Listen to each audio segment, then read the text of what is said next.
5-ші мисалда біздің параболамыздың тармақтары төмен қарап тұр.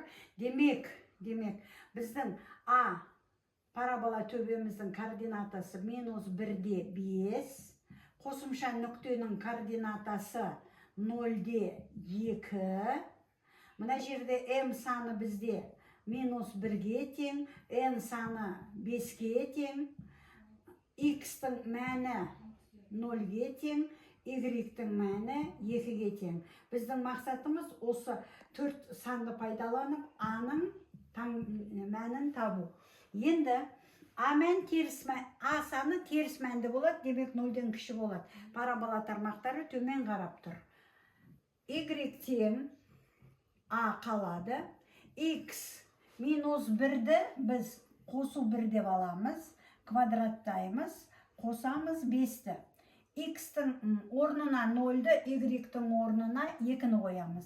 2 тең А көбейтілген 0 плюс 1-дің квадраты қосылған 5. 2, 5-ті бері қарай тасымалдаймыз. Мына жерде А болады. Демек, А коэффициентіміз -3-ке тең. Y тең, жазамыз, -3 көбейтілген X плюс 1-дің квадраты қосылған 5. Егерде өрнекті ашатын болсақ, -3, мына жерден квадрат 3 мүше шығады. X квадрат плюс 2x плюс 1 қосылған 5. 3 мүшені -3-ке көбейтіп аламыз. -3x квадрат, -6, 3-ті плюс 2-ге көбейтеміз. -3-ті 6x минус 3 плюс 5. Мына жердегі екі санды ықшамдай отырып, біздің формула келесі түрде болады.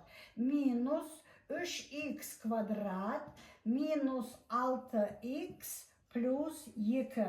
Бос мүше плюс 2, демек графигіміз ордината осін 2 деген санда қиып өтеді.